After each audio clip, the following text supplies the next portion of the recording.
Pada saat itu Price ditengarai dalam kondisi mabuk berat akibat menghisap ganja. Ia pun kemudian menikam Joan sebanyak 57 kali, Jennifer sebanyak 62 kali, dan Melissa sebanyak 30 kali, serta memukul kepalanya hingga pecah.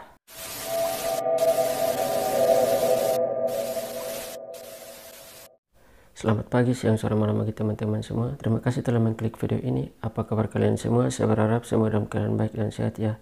Baik, pada video kali ini saya akan membahas tentang kasus-kasus pembunuhan yang dilakukan oleh anak kecil. Kasus pembunuhan ini terbilang sadis sehingga mereka dijuluki psikopat di bawah umur. Baik, tanpa basa-basi kita langsung saja mulai dengan pembahasannya. Ada banyak hal yang menjadi penyebab atau latar belakang orang melakukan tindakan keji pembunuhan. Kebanyakan pelaku pembunuhan adalah orang dewasa, baik itu pria ataupun wanita. Namun apa jadinya jika aksi pembunuhan dilakukan oleh seseorang yang masih di bawah umur? Mungkin kita semua tidak pernah menyangka bahwa ternyata aksi pembunuhan juga pernah dilakukan oleh anak-anak yang masih di bawah umur. Yang pada dasarnya anak-anak ini belum mengerti dan belum tahu tentang tindakan-tindakan kejahatan. Namun hal ini bisa saja terjadi jika anak-anak tersebut terkena gangguan mental. Oleh karena itu pada kesempatan kali ini saya akan membahas tentang 4 psikopat di bawah umur yang menjadi pelaku pembunuhan berantai. Pelaku pembunuhan yang pertama. Psikopat berusia 16 tahun ini membantai seluruh keluarganya. Peristiwa mengerikan itu terkuak pada tanggal 3 Oktober tahun 1971 ketika pihak kepolisian menemukan mayat keluarga Brom, antara lain Bernard berusia 43 tahun, Paulette berusia 42 tahun, Diane berusia 13 tahun, dan Richard yang berusia 11 tahun. Namun ternyata tubuh David Brom yang berusia 16 tahun ini tidak ditemukan. Polisi pun langsung melakukan investigasi dengan mendatangi sekolah David. Di sekolah ternyata beredar rumor bahwa Davidlah yang membunuh seluruh anggota keluarganya. Dugaan itu diperkuat dengan pernyataan dari seorang teman perempuan David yang mengatakan bahwa pada pagi hari tanggal 3 Oktober tahun 1971, David mengajaknya untuk bolos sekolah. Setelah itu David pun menceritakan kepada temannya ini pembantaian yang ia telah dilakukan terhadap seluruh anggota keluarganya. Menurut cerita sang gadis ini, pada tanggal 2 Oktober sehari sebelumnya, tepatnya di malam hari pukul 23.30, David bertengkar hebat dengan ayahnya. Setelah itu David terjaga hingga pukul 3.00. Lalu kemudian ia bergegas untuk menuju ruangan bawah tanah untuk mengambil kapak dan langsung membunuh sang ayah, disusul anggota keluarga lainnya. Jadi hanya karena kesalahpahaman, tidak tahu setan apa yang merasuki David ini sehingga ia langsung mengambil kapak dan bukan saja membunuh ayahnya, tetapi ia juga membunuh ibu dan saudara-saudaranya. Anak durhaka ini. David kemudian berhasil ditangkap oleh kepolisian pada tanggal 19 Februari tahun 1988 atau 17 tahun setelah peristiwa pembantaian tersebut. Lama juga baru ditangkap ya.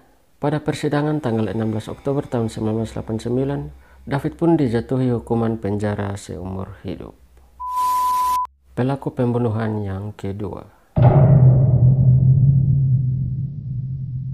Jesse yang lahir pada tahun 1959 ini disebut sebagai pembunuh berantai termuda dalam sejarah Massachusetts, Amerika Serikat.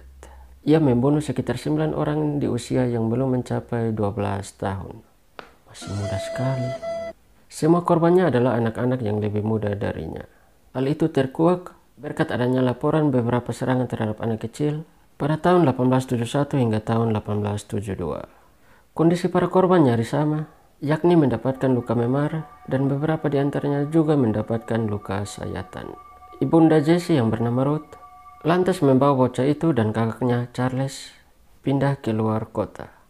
Mungkin ibu Jesse ini sudah menyadari atau tahu bahwa anaknya adalah tersangka pembunuhan dari anak-anak lainnya.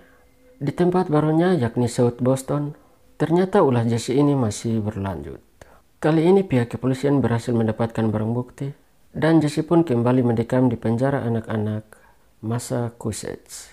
Pada bulan Februari tahun 1974, atau saat Jesse berusia 14 tahun, ia pun bebas dari penjara.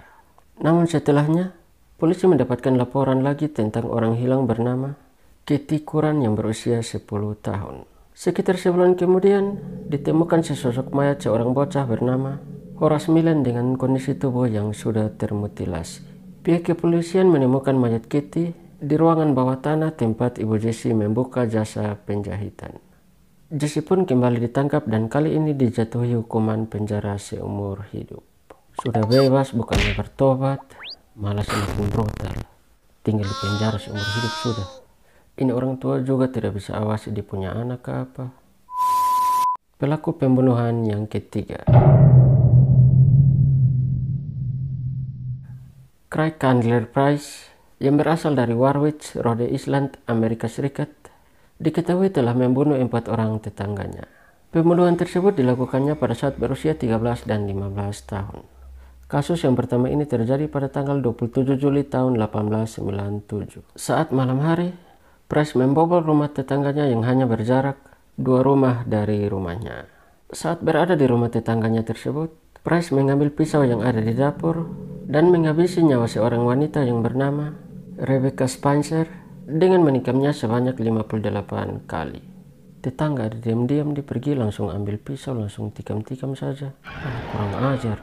Kasus yang kedua terjadi pada tanggal 1 September tahun 1989 atau 2 tahun berikutnya. Price diketahui membunuh 3 orang tetangganya, yakni John Hatton serta 2 orang putrinya yang bernama Jennifer dan Melissa.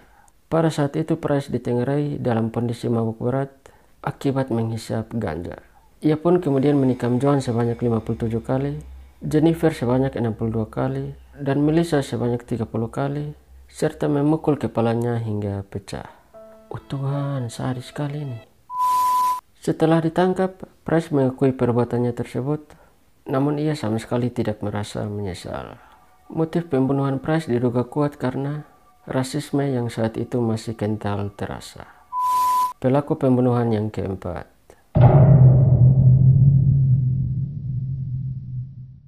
kisah bocah dari Musari, India ini menjadi bukti nyata. Meski usianya yang baru menginjak 8 tahun, tapi dia telah menjadi pembunuhan berantai termuda di dunia. Tuhan, 8 tahun, masih kelas 3 SD itu. Amarjad Sada ditangkap kepolisian setempat setelah terbukti membunuh seorang bayi perempuan. Saat dimintai keterangan polisi, bocah itu mengatakan bahwa korban yang ditargetkan adalah bayi yang baru berumur beberapa bulan. Korban kedua pembunuhannya adalah saudara perempuannya sendiri, tetapi orang tuanya yang mengetahui tindakan tersebut menutupi kejahatannya sampai bocah itu melakukan aksi pembunuhannya yang ketiga. Korban ketiganya adalah seorang bayi perempuan yang baru berusia 6 bulan. Bayi yang dia culik itu langsung dibawa ke ladang. Kemudian dia membunuhnya dengan menghancurkan kepala bayi itu dengan batu bata yang berada di tempat itu, lalu membuang tubuh bayi itu ke semak-semak. Setelah aksi ketiganya itu, tetangga menduga bahwa Sada terlibat dalam kehilangan putri mereka. Pembunuh cilik itu kemudian langsung ditangkap kepolisian dan setelah diperiksa Sada mengaku telah membunuh putri tetangganya. Dia bahkan tidak panik saat menjelaskan pembunuhan mengerikan yang ia lakukan tersebut. Saat ditanya alasan mengapa ia membunuh bayi itu, Sada hanya tersenyum dan meminta biskuit. Sikapnya tersebut tentu membuat para polisi menjadi bingung. Orang tua Sada kemudian mengklaim bahwa anaknya tidak mengerti benar apa yang telah dilakukannya.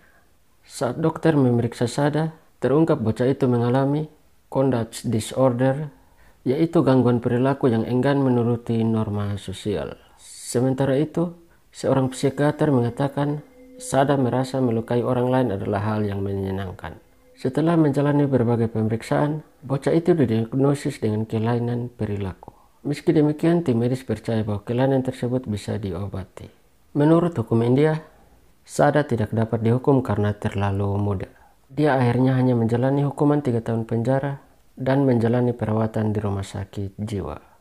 Oleh karena itu, bagi para orang tua, hendaklah mendidik dan menjaga anaknya hingga tidak terjerumus ke dalam pergaulan negatif, sehingga berakibat fatal bagi psikis dan kehidupan anak-anak tersebut ke depannya. Baik, demikianlah pembahasan yang bisa saya bahas pada video kali ini.